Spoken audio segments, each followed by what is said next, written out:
Olá, leitores do Bocão News. O entrevistado desta semana é o vereador do PCdoB, Everaldo Augusto. Tudo bem, vereador? Tudo bom, Cíntia? Quero dizer para você que me sinto aqui em casa. Que bom. Ontem a Câmara aprovou a reforma administrativa enviada pelo prefeito ACM Neto. E alguns vereadores da oposição votaram contra. O PCdoB, os dois vereadores, o senhor e a Ladilce, votaram contra. Por que isso? Votamos contra. E por várias razões, né? Uma delas pelo próprio método em que esse debate foi travado na Câmara. Ou melhor dizendo, não houve debate.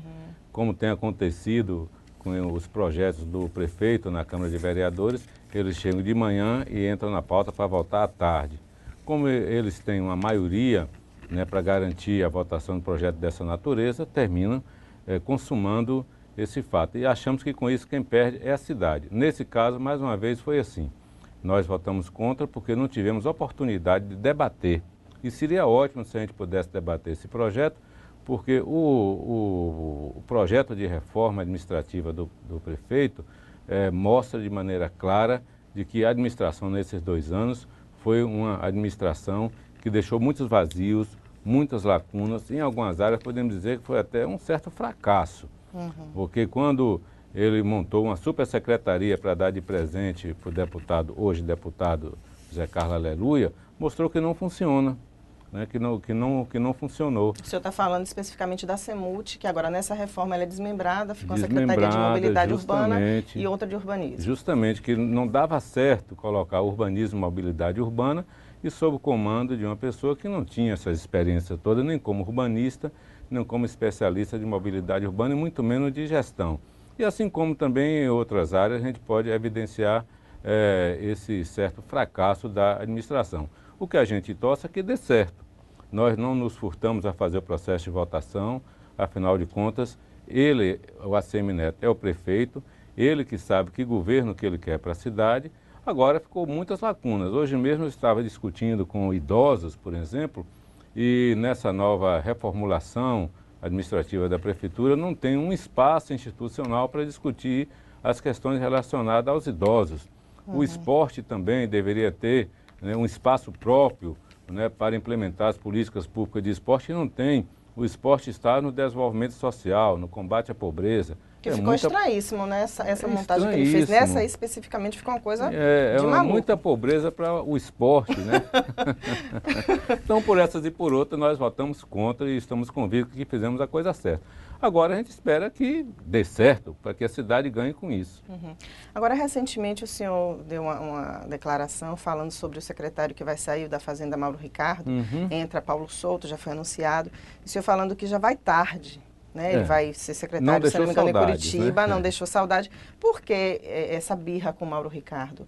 Porque, segundo o prefeito ACM Neto, ele sai deixando 1 bilhão em caixa. Isso é bom para a cidade ou não é? Isso é muito bom para a cidade. Tem que saber quanto é que ele deixou de dívida. Se esse 1 bilhão que ele deixou dá para pagar a dívida, sobretudo a dívida social, né, que a política de finanças da prefeitura vem acumulando. Não é nenhuma birra assim em relação ao Mauro Ricardo. É uma apreciação crítica, né, e pensando no bem da cidade. O Mauro Ricardo está envolvido nos principais escândalos de corrupção na Prefeitura de São Paulo, que até agora não foi concluído, mas que está sendo investigado. Por quê? Todos os seus assessores diretos estão envolvidos na chamada máfia dos fiscais. Nós fomos a São Paulo para, junto ao Ministério Público, junto à ouvidoria, aos órgãos fiscalizadores da Prefeitura de São Paulo, tentar interceder e saber de fato qual a extensão do envolvimento do secretário. E ainda esperamos o resultado disso. Mas não foi só por isso. O Mauro Ricardo foi o principal mentor de uma reforma tributária para a cidade, que é um desses fracassos, né, acumulado pelo prefeito ACM Neto. Diz que ia dobrar a arrecadação da prefeitura, não dobrou.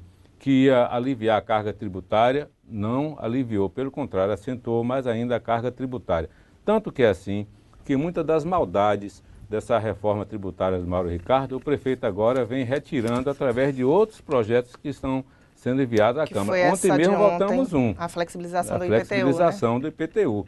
Foi um desses, né, que nós votamos, porque constava ali daquela caixinha de maldade do Mauro Ricardo. Caixinha de maldade é ótimo. Em relação à Prefeitura Municipal. Então é isso, ele vai, passou pela cidade, não conhece a cidade, tanto que não conhece que deixou evidente assim até um certo viés racista, né, de achar que o pelourinho era a forma mais adequada de cobrar dívida ainda hoje, o que não era no passado e muito menos hoje, só que esqueceram de avisar o Mauro Ricardo. Com certeza. Foi uma grande besteira que ele falou e ficou marcado aí, né? Agora, em relação à presidência da Câmara, né? Próximo ano já acontece, acho que no início do ano, né? Logo em janeiro. Dia 2 de janeiro ocorre a eleição da mesa da Câmara, né? Da mesa da Câmara. E o PCdoB já fechou apoio ao presidente atual, que é Paulo Câmara. Eu queria saber por quê. Houve uma negociação para vocês apoiarem a reeleição de Paulo Câmara? O que é que houve? Ontem eu conversei com o Gilmar Santiago na rádio, no Se Liga Bocão, e ele falou que nessa conversa o PT vai ter também a 4ª secretaria.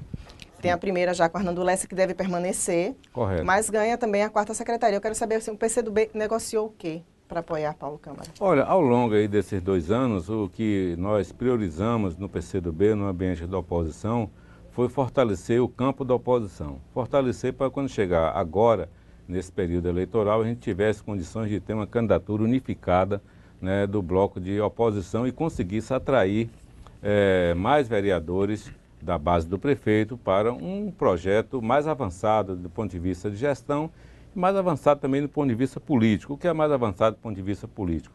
É reafirmar a Câmara como poder independente, né? Reafirmar a Câmara como um espaço de debate dos grandes problemas da cidade, reafirmar a Câmara, né, como um espaço de fazer política pensando no bem comum.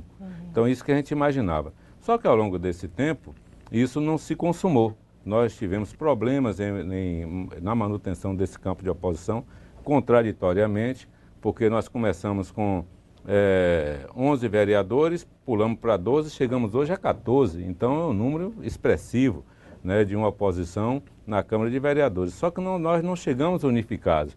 Em muitas votações de questões chaves, né, para a cidade, a oposição não votou unida, por exemplo. Então não adianta nada você ter uma trajetória, né, de problemas e agora fingir que os problemas não existem. Eles existem, tanto que é assim que impediu a formação de uma chapa de oposição na Câmara. E analisando o quadro, né, nessas condições, o que nós conseguimos perceber é que o vereador Paulo Câmara, mesmo sendo um vereador do PSDB, que é base do prefeito ACM Neto, mantém uma autonomia. Se alguém pode até dizer que é relativa, né, mas mantém autonomia, não é um vereador truculento, não é um vereador que foge ao debate do ponto de vista interno da gestão da Câmara, da administração. Também agindo com transparência, observando com muito rigor, né, as demandas, né, internas da Câmara e também prestando conta aos órgãos fiscalizadores. Não há nada que macule a imagem do presidente Paulo Câmara. E uma outra discussão importante na formação, né, de mesa diretora da Câmara de Vereadores é discutir que espaço político cada força vai ter ali naquela determinada casa. O espaço tem que ser correspondente à força política. Né? Nós temos força política, o PCdoB, o PT, os partidos de oposição, querendo ser reconhecidos enquanto isso. Então, nesse processo de uma negociação à luz do dia, vamos dizer assim, transparente, né, o PCdoB continuou com o mesmo espaço que tinha antes, que é a ouvidoria da Câmara. Achamos que a ouvidoria da Câmara, ela é não somente uma referência para a cidade, mas é um contraponto. Até mesmo quando, por questão de correlação de forças, a Câmara não pudesse posicionar sobre um determinado tema, a ouvidoria tem autonomia para fazer isso. Então, é uma ferramenta importante para a ação parlamentar, não somente do vereador, que é o ouvidor geral da Câmara, mas também dos demais vereadores. Então, esse espaço foi mantido e no rodízio das comissões, cada força vai ter também sua participação de acordo a sua presença na casa. Achamos que isso é fundamental, a gente marchar unificado nesse próximo período de 2 anos e não perder a perspectiva, né, de reafirmar a Câmara como um poder independente. Nós estaremos apresentando ao presidente Paulo Câmara, o nosso candidato à reeleição, uma série de reivindicações, vamos dizer assim, que vão nessa linha. Nós não tínhamos apresentado antes que precisavam de uma decisão do PT. PT, PCdoB e PSB já decidindo, como todos já decidiram, aí nós vamos elaborar um documento sintético, bastante objetivo, do que é possível fazer nessa próxima legislatura, do ponto de vista de manter a transparência que tem sido tratada até agora e do ponto de vista, né, de afirmação da Câmara e dos grandes debates que vamos ter nesse próximo período, debate de PDDU, debate de mobilidade urbana, enfim, esses temas que nós precisamos discutir e que a mesa e a presidência jogam muito papel se esse debate avança ou não avança. Com o Paulo Câmara tem avançado. Uhum. Agora o senhor fala que vocês devem permanecer, vocês vão permanecer, né, já que o Paulo Câmara deve ter empenhado a palavra, com a ouvidoria. Continua com a Ladilce ou aí muda, o senhor assume a ouvidoria? Como é não, que a Ladilce, nós chegamos a essa conclusão. Ela tem feito um bom desempenho à frente da ouvidoria, tem tratado as questões que chegam lá na ouvidoria como questões de toda a casa e tem uma avaliação, portanto, positiva. Ela vai continuar. Esse espaço sendo do PCdoB, o PCdoB indicando, nós vamos manter a vereadora Aladilce como ouvidora da Câmara. Vamos pular só um pouquinho, né? Sair do município para o estado. Nos próximos, amanhã, acho que sexta-feira, amanhã, dia 10, né, 11, amanhã dia 11, Rui Costa deve anunciar parte do secretariado. E na próxima semana, possivelmente o restante. O PCdoB, obviamente, quer continuar com uma pasta, que é o que tem hoje, ou aumentar isso. E eu queria saber do senhor, os nomes que o PCdoB tem colocado na lista para apresentar Rui Costa. Como é que está isso? Assim, se a secretaria for uma secretaria forte, fica o presidente da legenda, que é o deputado federal Daniel Almeida, é isso mesmo? Se vocês permanecerem com o emprego, né, que é atual... trabalho, emprego e renda, esporte. Atual, se aí vai ser um outro nome, como é que está essa arrumação aí do PCdoB? Nós temos debatido essa questão internamente e já foi dito para o próprio governador Rui Costa, governador eleito Rui Costa, quais são as nossas opiniões, né, e quais são os pleitos do PCdoB no próximo governo. E nós estamos amparados, né, na nossa trajetória política de um partido importante, um aliado importante do PT e que mantém a sua coerência também e que mantém a sua autonomia. Na hora de fazer as críticas, o PCdoB faz as críticas de maneira fraterna, né, mas também preocupado com a governabilidade.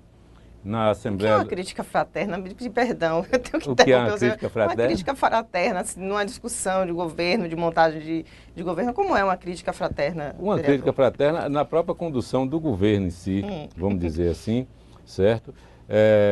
Nós não abrimos mão do direito de criticar. Agora, nós criticamos também com espírito propositivo. Então, no governo Wagner, nós tivemos vários episódios, vários momentos em que o PCdoB demarcou campo, né, expondo uma opinião para o governador Jacques Wagner, sem que com isso, né, estivesse fazendo coro com a oposição. Então, mantendo a autonomia. E uma outra questão também importante dessa crítica fraterna é de também não procurar monitorar movimentos sociais que têm alguma sintonia com o PCdoB para que eles abram mão de fazer suas críticas e fazer sua movimentação. Então, essa tem sido a forma que o PCdoB tem exercitado a sua autonomia em relação ao governo. E acho que isso a gente contribui muito, né, para a governabilidade dessa forma. Então, nós, com base nisso, e com base também nos resultados eleitorais, não só nessa eleição agora, mas todas as eleições anteriores, em Salvador e no Estado, o nosso partido acha que tem autoridade, né, para poder reivindicar uma ampliação dos nossos espaços dentro do governo. Nós temos uma participação em 2 secretarias, uma foi extinta agora recentemente, a Secopo, em algumas empresas públicas e alguns outros espaços de diretorias. A avaliação que se tem, não somente nossa do PCdoB, mas a avaliação do próprio governo, é que o PCdoB demonstrou um ótimo desempenho na gestão, né? Tratamos de agendas positivas, importantes, a agenda do emprego, da geração de emprego, a agenda do esporte, né, de como a Bahia tratou não somente os grandes eventos esportivos, como no caso a Copa do Mundo, mas também do esporte como uma política social importante como ferramenta de inclusão social, tratamos bem dentro dos limites, né, que a situação impunha as questões relacionadas à saúde, já que 2 superintendências da Secretaria eram dirigidas por membros do PCdoB. Então nós temos uma avaliação positiva ao longo aí desses 8 anos de governo Wagner aqui na Bahia. Os secretários são bem avaliados, né, e construímos, portanto, uma cultura. Não é ainda o modo PCdobista de governar, mas é uma cultura, né, de tratar bem a coisa pública e de apresentar resultados sem perder o foco na política. Então, com base nisso que nós reivindicamos uma secretaria estruturante, com poder maior, com intervenção maior no Estado, né? Isso já foi colocado para o governador Rui Costa e estamos abertos para discutir como é que a gente pode colaborar numa dessas secretarias estruturantes. O nome mais forte no PCdoB, indicado pela sua comissão política, pela direção do partido, é o deputado Daniel Almeida, né, o deputado mais bem votado na esquerda na última eleição, aqui na Bahia, né, foi o 3º mais votado do Estado e no campo da esquerda foi o mais bem votado, né, e que tem, portanto, uma trajetória política muito positiva, e ele seria, portanto, o nome para ocupar uma secretaria dessa natureza, não sendo uma secretaria estruturante, né, para cuidar das grandes intervenções do governo no âmbito do Estado. O PCdoB pode reavaliar, porque o nosso presidente, Daniel Almeida, é um deputado federal que também joga um papel nacionalmente, né? Então, aí envolve até a própria direção nacional do partido, se vale a pena ou não perder a participação de Daniel no Congresso Nacional, num momento crítico, vamos dizer assim, que nós vamos ter no próximo período, para Daniel ocupar uma secretaria importante, porém ainda não uma secretaria estruturante. Em sendo assim, o PCdoB avaliaria outros nomes, e tem vários nomes, alguns que já passaram pela gestão, como o próprio secretário Nilton Vasconcelos, o próprio secretário Ney Campelo, a Olívia Santana, que foi chefe de gabinete também, né, um desses nomes, o deputado estadual Álvaro Gomes, né, a deputada federal Kelly, e o próprio Davidson, deputado estadual Kelly Magalhães, o próprio Davidson Magalhães também, que é o 2º suplente, e eventualmente até a própria Alice Portugal, embora ela não reivindique isso, a nossa deputada federal não tenha reivindicado um espaço dessa natureza. Mas são alguns dos nomes do partido para ocupar esses espaços. Agora, quando o senhor fala nessas secretarias estruturantes, a gente fala de grandes orçamentos. E aí a questão é, o PCdoB, ele tem esse tamanho todo para reivindicar um tipo de secretaria desse porte? Eu falo isso porque vocês mantiveram 3 deputados estaduais, 2 federais, Alice e Daniel Almeida. Dá a impressão assim, o PCdoB está sonhando alto demais pelo tamanho que tem. Não, o PCdoB não sonha alto demais, embora existe um ditado que o Haroldo Lima sempre fala, que o PCdoB olha a árvore e vê a floresta, entendeu? Então, um pouco por aí. Mas eu acho que não, porque são vários fatores, não somente o tamanho da bancada. E se for olhar o tamanho da bancada, também é uma força expressiva e qual a influência que essa bancada exerce, tanto nacionalmente quanto do ponto de vista local, né? Mas também pela própria experiência política na gestão que o PCdoB tem demonstrado, né? E mesmo sendo uma bancada que não se compara a uma bancada do PT, por exemplo, né? Mas se você olhar as bancadas dos demais partidos, acho que até resultado de uma grande pulverização de partido ou grande existência de grande número de partidos, né? Os partidos da base, que tem uma bancada maior do que o PCdoB, é o próprio PT, né? O próprio PT. Os outros ficam nesse patamar aí, né, de 3, 4 deputados estaduais. Cresceu, né? O PSD, não, acho que manteve, acho que com 8, 9 deputados estaduais. Mas se você for olhar assim a votação e os deputados federais, no conjunto, né, não é uma bancada assim tão pequena. Embora esse não seja o critério.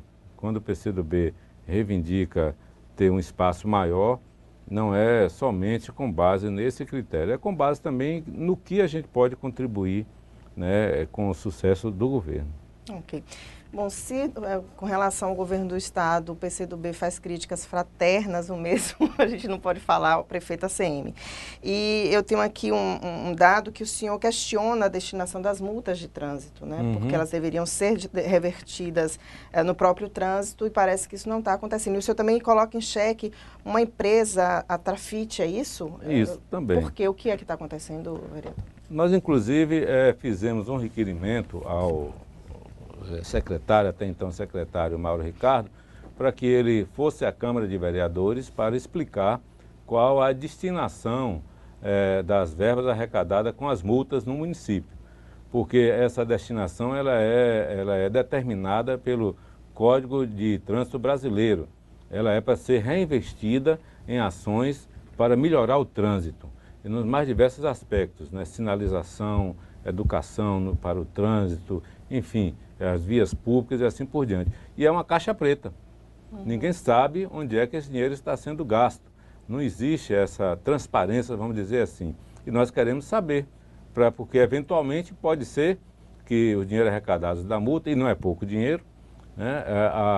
A Transalvador tinha, aliás, a Prefeitura tinha uma meta de arrecadar durante esse ano 2014, 40 milhões de reais em multa de trânsito.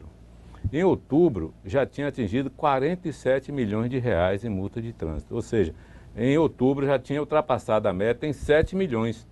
Então, tudo indica que vai chegar em dezembro, final de dezembro, quase que metade, além da meta, mais metade, né? Vamos dizer assim. Então, em vez de 40 milhões de reais que estava sendo previsto para o ano todo, deve chegar aí no final do ano, porque é o período que aumenta, inclusive, mais as multas, e, enfim, e a fome de multar cresce muito, então deve estar chegando em torno de 60 milhões de reais arrecadado com multa de trânsito. Então, não é um volume pequeno. E o que é pior, as multas não têm uma finalidade educativa. Não tem finalidade educativa. Tanto que os acidentes continuam acontecendo, as vítimas fatais continuam ocorrendo, por mais que tenha blitz na rua, né? Então não tem uma função educativa. Então nós achamos que isso é um grande entrave para que a cidade possa se beneficiar das intervenções de mobilidade urbana que estão acontecendo. As intervenções estão acontecendo, mas a cidade não tem se beneficiado por conta da gestão que é feita no trânsito da cidade. Não quero aqui criticar pessoalmente o gestor da Transalvador, esse ou aquele. Estou falando aqui da política que está sendo tratada hoje no que diz respeito ao trânsito. Em relação à Trafic, é porque já existe todo um histórico, né, de irregularidades por onde essa empresa passou. E ela foi contratada no último governo de João Henrique, ela foi contratada para instalação, né, de semáforos, em torno de 150 semáforos, salvo engano, aí tem que ver os números mais detalhadamente, na cidade.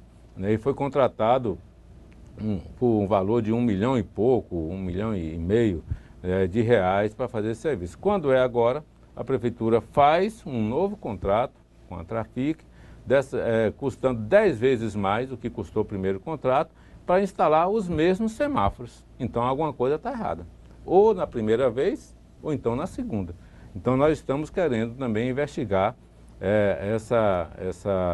essa empresa, como é que ela agiu, e saber de fato o que aconteceu.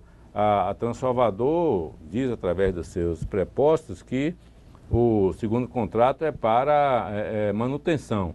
Nós queremos ter certeza que seja assim. Então, nós achamos que a gestão municipal, o prefeito ACM Neto, né, tem mexido muito com o trânsito na cidade. Num lugar ou outro, pontualmente, pode ter melhorado, mas, no geral, Salvador continua sendo uma das cidades com o pior trânsito e piorado mais ainda com essa indústria da multas em curso na cidade.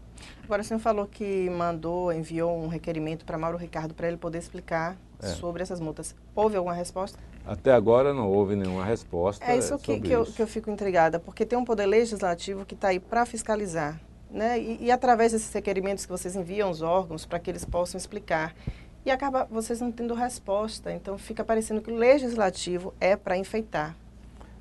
Infelizmente tem essa cultura, que na verdade é uma cultura autoritária, né, do gestor público.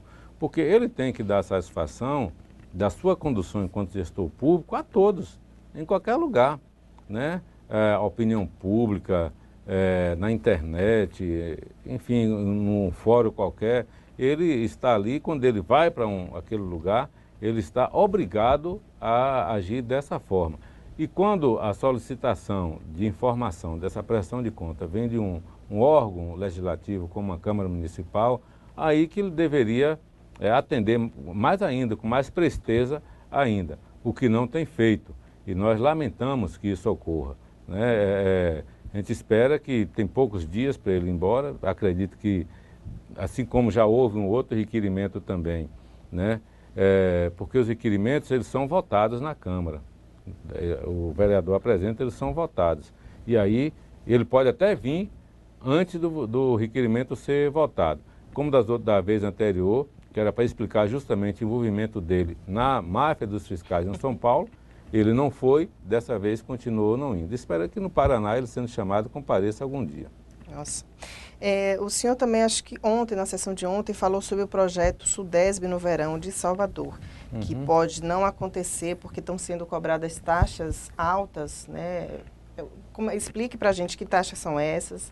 São taxas de... O senhor já falou com a prefeitura para ver por que estão... São taxas de prestação de serviço, né, da CEMOP, a Secretaria Municipal de Ordem Pública. Em tese, o que a secretária diz é que a prefeitura está cobrando essas taxas para eventos de rua, porque esses eventos de rua, eles causam uma degradação no espaço urbano, eles produzem resíduos, lixos, enfim, eles comprometem a presença de funcionários públicos, no caso da Transalvador, isso tem uma despesa, então o promotor daquele evento vai lá, organiza, a prefeitura vai lá, dá todo o apoio e depois o promotor embolsa o lucro, fica com o lucro e a prefeitura com a despesa. Então é necessário cobrar. Tudo bem, tendo algum evento com fim lucrativo, há que haver essa taxação. Tem que ser em termos razoáveis, tudo bem.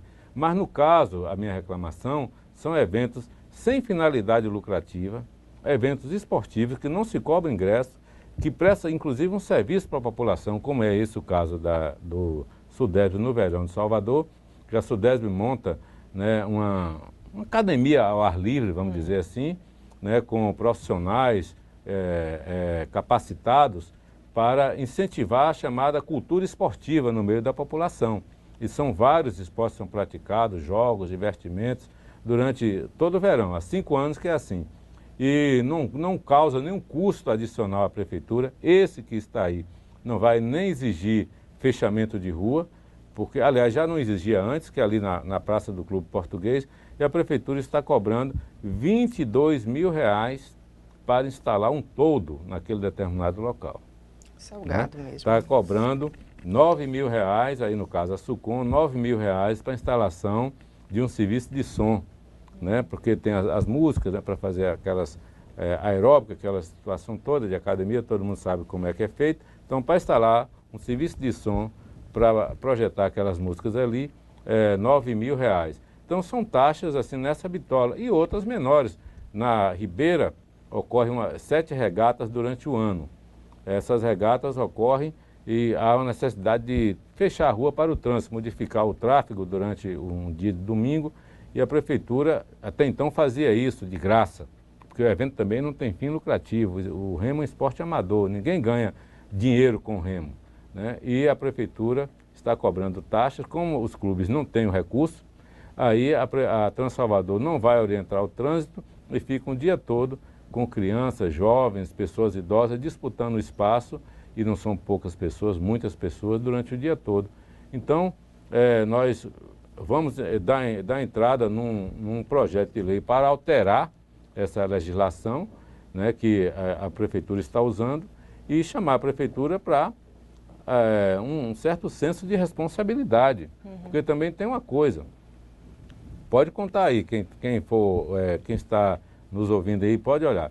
Qual é a atividade esportiva que a Prefeitura de Salvador faz na cidade durante o ano?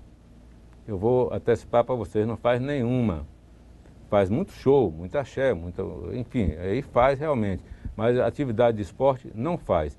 Agora, nesse caso é o seguinte, nem a Prefeitura faz nem deixa os outros fazerem, porque fica proibitivo fazer uma atividade esportiva de rua, uma corrida de rua, né, fazer um basquete de rua, enfim, qualquer outra atividade de rua, pagar 20, 30 mil reais de taxa para a prefeitura. É complicado. Agora, lá no início da entrevista, a gente falando sobre a reforma administrativa, o senhor falou que os idosos não foram contemplados nessa reforma. E o senhor está à frente de um seminário Políticas Públicas para o Idoso, Envelhecer com Dignidade e Liberdade. Para a gente concluir a entrevista, fala um pouco sobre o seminário, que dia vai acontecer, e chama o leitor do Bocão News para participar. Muito bem. Nós estamos tratando na Câmara, né, de um debate importante, que é de políticas públicas municipais para o idoso. Porque há, assim, uma atitude do poder municipal, não somente da gestão atual, mas das anteriores também, de não dar uma importância, né, para esse segmento da população que tem crescido a cada dia, né, crescido porque o nível de limite de idade tem aumentado muito no Brasil e esse contingente de pessoas não são objeto, alvo de políticas públicas municipais. Políticas públicas municipais de segurança, de saúde, de acesso ao esporte, né, de também atividades que permitam esses idosos produzir algum tipo de renda, ter uma atividade produtiva, de convivência, de lazer. Então, não existe. Aí, novamente, quero abrir um parêntese. Aí, por conta própria, os idosos, dia de domingo, se reúnem em algumas praças da cidade para botar ali um sonzinho, para fazer uma dança. Ali em Nazaré faz isso, ali na Ribeira também faz. A prefeitura está indo agora confiscar os sons e multar os organizadores desses eventos. Então, é mais uma coisa, nem faz, não deixa os outros fazer. Aí, o que é que nós estamos querendo discutir? Nós estamos querendo discutir o seguinte: quais são as políticas públicas municipais para o idoso? À luz de quê? À luz do Estatuto do Idoso e da política, a Política Nacional do Idoso, o PNI, a Política Nacional do Idoso. Porque ali estão os parâmetros, as diretrizes de como o poder público deve agir para facilitar o acesso, né, do idoso às políticas públicas, às mais diversas políticas públicas. E uma delas, como nós estamos dizendo, envelhecer com dignidade e envelhecer com liberdade. Então, ele ter a liberdade de se deslocar para um cinema, para a praia, para um jogo de futebol, para a casa de um vizinho, para uma missa. E existem alguns elementos que dificultam essa liberdade. Uma delas é a questão do transporte público. Né, do transporte público. O Estatuto do Idoso faculta o passe livre a partir dos 60 anos, mas também a partir dos 65. Numa boa parte das capitais já é 60, em Salvador continua sendo 65 anos. Vamos debater essa questão também no seminário. Será na próxima sexta-feira, dia 12, às 9 horas da manhã, no plenário Cosme de Farias. Já temos garantido a participação da Defensoria Pública, do Ministério Público Estadual, da Casa do Idoso, né, da Federação dos Aposentados, de sindicatos, de gerontólogos. Vamos ter uma aula sobre qualidade de vida para o idoso. Será algo assim bastante criativo, né, emulativo, e a gente quer aproveitar aqui esse espaço para convidar você para estar presente. Quando eu digo você, é o idoso e também o não idoso. Eu costumo dizer que os jovens também têm interesse nas políticas públicas do idoso, porque lá um dia vai ser idoso também. Todos querem ficar idosos, né? Porque ninguém quer morrer jovem, vamos morrer o mais longe possível da juventude. Então interessa também aos jovens participar.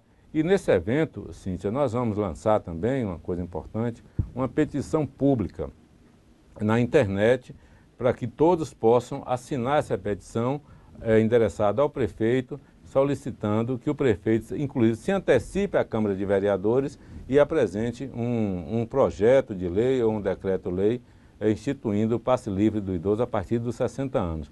Todos vão ganhar com isso. Os idosos que vão ter liberdade para se locomover, certo? A economia também vai ganhar, porque o dinheiro que o idoso iria pagar de transporte público, ele vai gastar em outras coisas, vai gastar no lazer, vai gastar no comércio, enfim, ninguém perde com a medida dessa natureza, todos ganharão. Então, repetindo, sexta-feira, 9 horas da manhã, plenário Cosme de Farias, na Câmara de Vereadores, na Praça Municipal. Vereador, muito obrigada pelo bate-papo aqui com o Bocão News. E a gente espera, numa próxima oportunidade, o senhor aqui de volta. Ok, quero agradecer você, toda a equipe aqui do Bocão News, e a gente se encontra aí. Eu vou bater na porta para a gente voltar aqui. Tá certo. E a gente fica por aqui. Na próxima semana a gente volta com um novo entrevistado. Até lá.